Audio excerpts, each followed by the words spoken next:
Halo,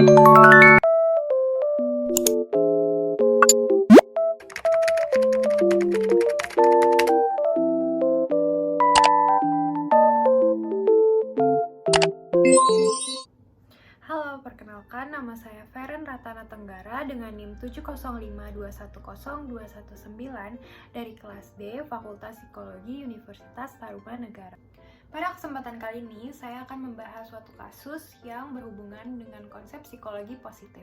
Untuk kasus yang akan saya bahas, yaitu mengenai seorang artis bernama Feby Rastanti. Tapi sebelum saya masuk ke dalam pembahasan kasus, saya akan menjelaskan secara singkat tentang psikologi positif. Jadi, psikologi positif merupakan aliran baru dalam psikologi setelah psikoanalisa, humanisme, dan behaviorisme. Aliran baru ini biasa disebut juga sebagai psikologi kebahagiaan yang lahir pada tahun 1998. Martin Seligman adalah pendiri dari psikologi positif sekaligus Presiden Asosiasi Psikologi Amerika. Psikologi positif mempelajari apa yang paling berharga dari hidup manusia. Psikologi positif menggunakan pemahaman ilmiah dan intervensi efektif untuk membantu pencapaian kehidupan yang memuaskan daripada menyembuhkan penyakit mental. Jadi sekarang saya akan membahas mengenai kasus tentang kehidupan Feby Rastanti yang berkaitan dengan konsep-konsep psikologi positif. Yang pertama ada skill variety atau keanekaragaman keterampilan, di mana Feby Rastanti merupakan seseorang yang mampu melakukan berbagai tugas yang mengharuskannya untuk menggunakan keterampilan dan kemampuan yang berbeda. Yang pertama itu adalah aktris. Jadi Feby Rastanti telah melakukan acting dari tahun 2005 dan masih aktif di dunia perfilman hingga sekarang. Film yang baru-baru ini dimainkan oleh Feby Rastanti yaitu The Break-Upper. Cowok gue namanya Chico. Itu cuek banget, controlling, pokoknya toxic banget deh. Selanjutnya yaitu model. Di sini saya akan tampilkan beberapa foto Feby Rastanti saat menjadi model. Dan yang terakhir yaitu penyanyi. Jadi Feby Rastanti baru saja merilis single terbarunya bersama Reno Poetirai dengan judul Saatku Membutuhkanmu. Di antara mereka, kau yang paling berbeda. Lalu yang kedua ada hope atau harapan. Jadi sejak kecil, terutama sejak duduk di bangku SMP, Feby Rastanti telah menerima banyak pertanyaan mengenai rencana atau tujuan untuk kehidupannya di masa depan. Nah, jadi Feby Rastanti telah memiliki impian untuk belajar dan berkuliah di Fakultas Hukum di Universitas Indonesia dan menjadi seorang pengacara. Lalu yang ketiga ada inspiration atau inspirasi. Jadi Feby Rastanti terinspirasi oleh sebagian besar keluarganya, terutama sepupu-sepupunya yang juga belajar di Universitas Indonesia di jurusan hukum dan telah berhasil di bidang tersebut. Lalu yang keempat ada confidence atau kepercayaan diri. Jadi menjelang waktu untuk SBMPTN atau ujian untuk masuk perguruan tinggi negeri, seperti yang saya tadi sudah jelaskan, Feby Rastanti itu memiliki impian untuk berkuliah di Fakultas Hukum Universitas Indonesia. Nah, karena Feby Rastanti itu memiliki 3 profesi, di mana dia itu merupakan seorang aktris yang harus syuting untuk sinetron atau film, lalu seorang model yang harus photoshoot, dan terakhir itu seorang penyanyi yang harus performance atau performing di acara-acara televisi. Nah, Feby Rastanti itu harus membagi benar-benar waktunya ya, yang dari belajar dan juga kegiatan-kegiatan di dunia selebritas lainnya. Jadi pada waktu SMA, Feby Rastanti itu memilih jurusan IPA, di mana jurusan hukum itu masuknya ke fakultas sosial. Nah, untuk ujian tes perguruan tinggi negeri itu nanti kan soal-soal itu adalah soal-soal tentunya soal-soal sosial. Jadi Feby Rastanti itu harus lintas jurusan. Nah, Feby Rastanti itu pada awalnya itu tidak percaya diri karena belum benar-benar mempelajari dasar dari pelajaran ilmu pengetahuan sosial. Namun dia tetap gigih sampai dia ngeles dan juga meluangkan banyak waktunya lebih ke belajar. Dan pada waktu SBMPTN dimulai, dia pun percaya diri dalam mengerjakan soal-soal SBMPTN. Itu rasanya jujur kayak mau bunuh diri. Udah selesai aja ya ini hidup. Bener-bener sempat kepikiran mau bunuh diri cuma karena emang gagal SBMPTN dan SIMAK itu. Aduh, gue selanjutnya harus ngapain? Selanjutnya yang kelima ada serenity atau ketenangan. Jadi seperti yang kita lihat di video sebelumnya, Febriasanti itu mengalami kegagalan di SBMPTN maupun di SIMAK UI. Nah, setelah itu Febriasanti itu menenangkan dirinya di rumah dan berminggu-minggu dia merefleksikan diri untuk membuat keputusan selanjutnya bagaimana, apakah dia harus berkuliah di swasta atau dia harus mengulang lagi untuk mencoba tes SBMPTN dan SIMAK UI di tahun depan. Jadi setelah berminggu-minggu dia menenangkan diri dengan melakukan kegiatan-kegiatan positif yang dapat membangkitkan semangatnya, dia berhasil membuat keputusan yaitu dengan mengikuti tes SBMPTN dan SIMAK UI di tahun depan. Yang keenam ada optimis. Jadi setelah 1 tahun mengulang untuk belajar dengan serius untuk mengikuti SBMPTN dan SIMAK UI di tahun kedepannya, Febriasanti itu telah mengikuti banyak les dan belajar dengan intensif dan sungguh-sungguh dan mengikuti banyak tryout, juga les private dengan guru yang khusus untuk SBMPTN atau khusus untuk perguruan tinggi negeri, juga meminta saran dari teman-temannya yang pintar dan lebih mengerti soal-soal pelajaran tersebut.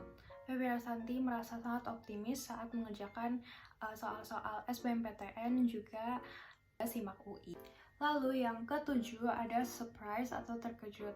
Jadi setelah menunggu pengumuman hasil SBMPTN sehabis syuting film atau sinetronnya, Febriasanti itu langsung bergegas ke dalam mobilnya untuk melihat dengan sendiri hasil pengumuman SBMPTN-nya tersebut. Dan tentu saja hasilnya yaitu Febriasanti berhasil diterima di Universitas Indonesia di Fakultas Hukum. Dan yang mengagetkan bagi dirinya adalah dia malah tidak keterima di SIMAK UI, padahal dia merasa lebih bisa mengerjakan soal-soal di SIMAK UI dibandingkan dengan soal-soal SBMPTN.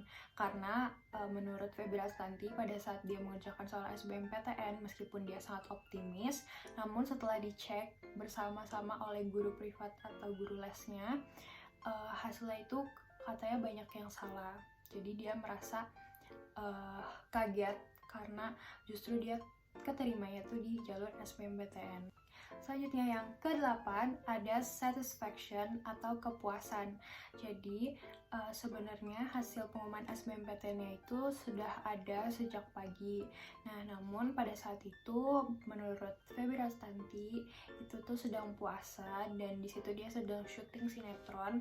Jadi karena dia takut jika hasilnya itu tidak sesuai dengan ekspektasi dia, itu akan merusak mood dan juga akan merusak syutingnya selama di lokasi. Febriasanti untuk menunggu dengan perasaan gelisah sampai selesai puasanya, dan akhirnya pun hasil pengumuman SBMPTN itu sesuai dengan apa yang ia harapkan. Makanya Febriasanti itu tentunya pasti sangat lega dengan hasilnya karena semua kerja kerasnya telah terbayarkan dan perjuangannya itu tidak sia-sia. Lalu yang ke-9 ada happiness atau kebahagiaan. Nah, pastinya Febriasanti itu sangat bahagia karena dia telah keterima di jalur SBMPTN Universitas Indonesia Fakultas Hukum, di mana itu merupakan impian terbesarnya. Dan menurut Febriasanti, impiannya itu merupakan impian nomor 1, dimana jika didaftarkan di daftar list impiannya tersebut itu merupakan impian yang paling atas dan paling utama. Jadi Febriasanti itu sangat amat bahagia, dan saat dia tahu kalau misalnya dia keterima di SBMPTN itu, dia sampai nangis bahagia dan terseduh-seduh. Aku keterima UI itu benar-benar kayak aku langsung nangis, aku langsung kayak ya Allah, makasih ya Allah, ya Allah. Lalu yang ke-10 ada gratitude atau bersyukur. Jadi yang pasti Febriasanti belajar dari pengalamannya bahwa di situ dia jadi mengingat bahwa semuanya itu adalah hasil dari tangan Tuhan, dan dari situ dia belajar bahwa dia itu sebenarnya tuh tidak boleh sombong karena masih ada Tuhan di atas dia.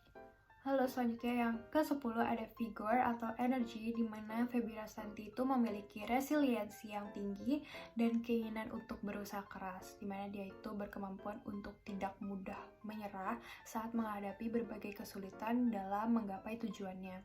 Lalu yang ke-12 ada dedikasi, di mana Feby Rasanti berdedikasi untuk fokus dalam bimbingan belajarnya. Sampai-sampai Feby Rasanti memutuskan untuk mengekos dekat dengan bimbingan belajarnya karena rumahnya yang jauh dari bimbingan belajar dan peraturan yang cukup ketat di bimbingan belajarnya, di mana murid yang telat itu tidak dapat lagi masuk ke tempat lesannya. Lalu yang ke-13 ada flow, di mana Feby Rasanti itu benar-benar belajar sampai lupa waktu dan bahkan dia sampai kekurangan tidur. Dan dia juga bercerita bahwa pas dulu dia di les atau bimbingan belajar itu dia pulang paling akhir sampai pegawainya itu bertanya ke dia apakah dia udah selesai atau belum karena pegawainya ingin pulang. Lalu yang ke-14 ada achievement atau accomplishment. Seperti yang kita ketahui, Feby Rasanti itu sekarang sudah berhasil masuk ke Universitas Indonesia di Fakultas Hukum, bahkan dia sudah lulus dengan gelar sarjana hukum dan dia juga berhasil mendapat gelar cum laude. Yang ke-15 yaitu positive relationship atau relationship with others, di mana ada ayah, ibu, dan juga adiknya yang selalu mendukung dia di masa-masa dia lagi berada di kesulitan atau di mana dia berada di titik paling bawah. Di situ ayah, ibu, dan juga adiknya itu ikut mendukung dan memberikan saran-saran baik agar Feby Rasanti dapat bangkit dari keterpurukannya. Yang terakhir atau yang ke-16 ada compassionate love, di mana Feby Rasanti bersama dengan pacarnya itu saling pengertian dan juga memiliki komitmen yang ada, di mana keduanya itu saling memiliki kesibukan sendiri tapi tetap berusaha untuk membagi waktu bersama-sama agar hubungan mereka tetap berjalin dengan bahagia. Nah, jadi itu dia konsep-konsep psikologi positif yang berhubungan dengan kehidupan Feby Rasanti. Saya mohon maaf apabila ada tutur kata atau ucapan saya yang mungkin salah atau kurang berkenan. Dan terima kasih setelah menonton video saya, juga kesempatan yang telah diberikan.